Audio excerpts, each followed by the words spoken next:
Hi everyone, welcome to a different kind of video. You plush our daughters. Yes, right in 10. If you don't know what bullet journaling is, I kind of think of it like if you take a planner and combine it with a scrapbook and a coloring book. You can make it whatever you really want to make it into. I've been someone who's done bullet journaling in the past and I wanted to get into it, but just never had the consistency. So I thought, hey, posting YouTube videos about it might actually help me stay consistent.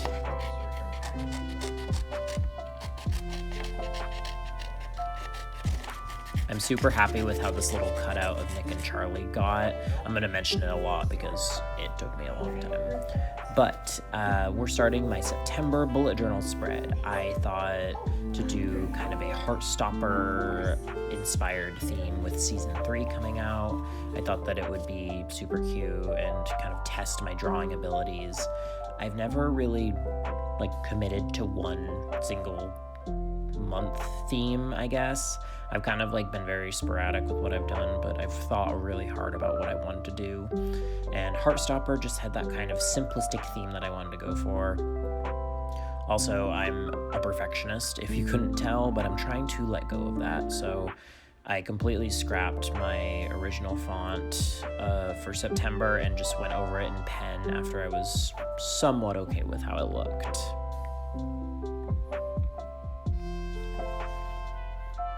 Also, can we appreciate the leaves and the $2 lights that I got from the dollar store? Because I wanted to go all in with the fall aesthetic for the bullet journaling videos. I did the outline for Nick and Charlie, and I thought that, oh my god, it was so good.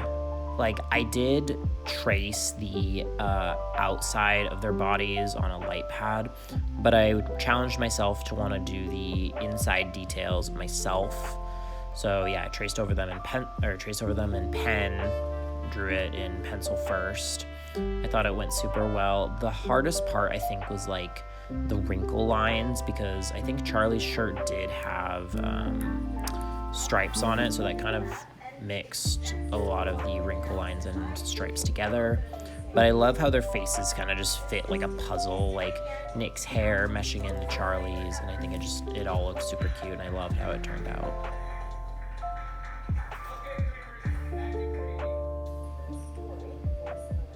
To fit that kind of scrapbooky theme, I decided to not glue anything. I wanted to only use tape so it would feel kind of scrapbooky. So I do that with a few different art pieces that I have throughout the video.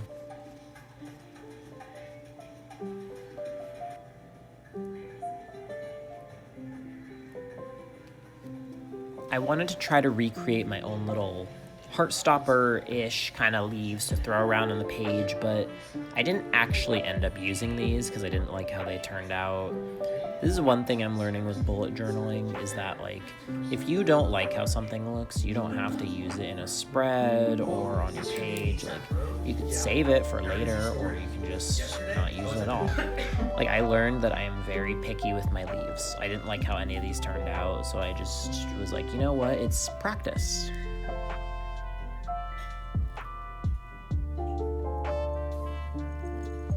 If you're someone who maybe wants to get into bullet journaling from someone who has done it multiple times over the years, I would say it's definitely very fun. And it's nice because once you do have that commitment and you stick to it and you are in a good routine with it, I think it's very easy to find a good rhythm with how much you want to actually use it.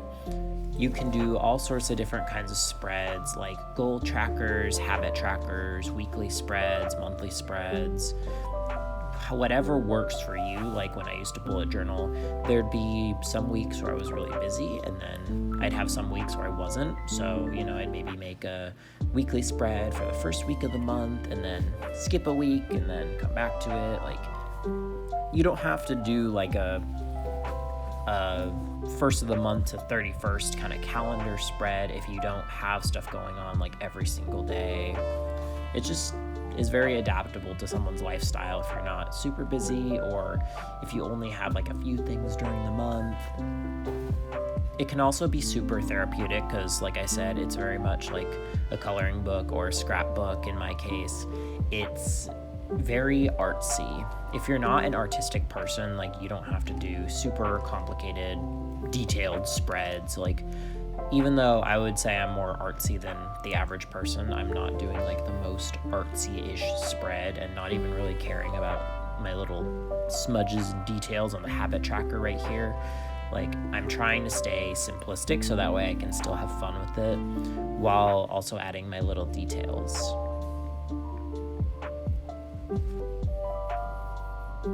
These were just some ideas of stuff that I wanted to track during the month, like reading, my spending, the gym, things like that. I ended up putting another one at the bottom, but you can do as many or as little as you want.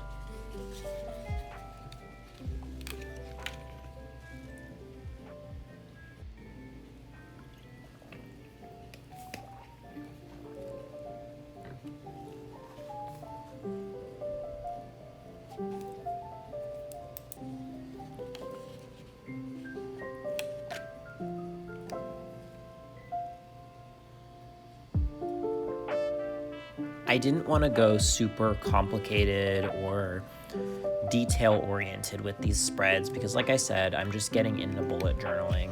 So a lot of it is very much like me tracing on another piece of paper and cutting it out, putting it on there, or using stickers like these little cute rose ones.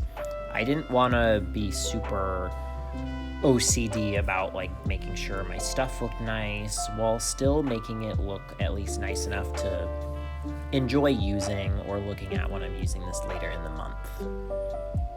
I may add a reading tracker to see how much I've read throughout the month because I am getting some new books as of the day I'm recording this voiceover, which is also the day you're seeing this video.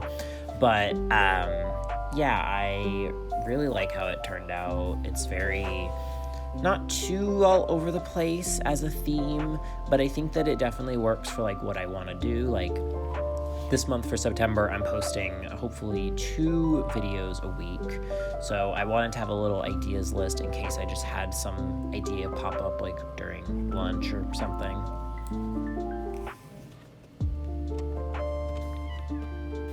If you want to start bullet journaling too, you don't need a journal for it. Like, you can easily do it with a notebook. That's one thing that I wish that I had actually done, because I was always like, oh, well, I don't like the lines and all that from a regular notebook, like it just doesn't look good. Well, I should have just learned to deal with it. So I decided to wake up the next morning kind of early and do some more journaling. Also, my cat wanted to be a nice little artist's helper. I'm starting to make these little Pinterest boards to help with my theming and maybe some illustrations that I want to recreate in my actual spread. So as you can see, a lot of Heartstopper inspired ones. I also made little Heartstopper leaves, which I liked how these looked on the online page, but then when I actually drew them, I just didn't really have space for them.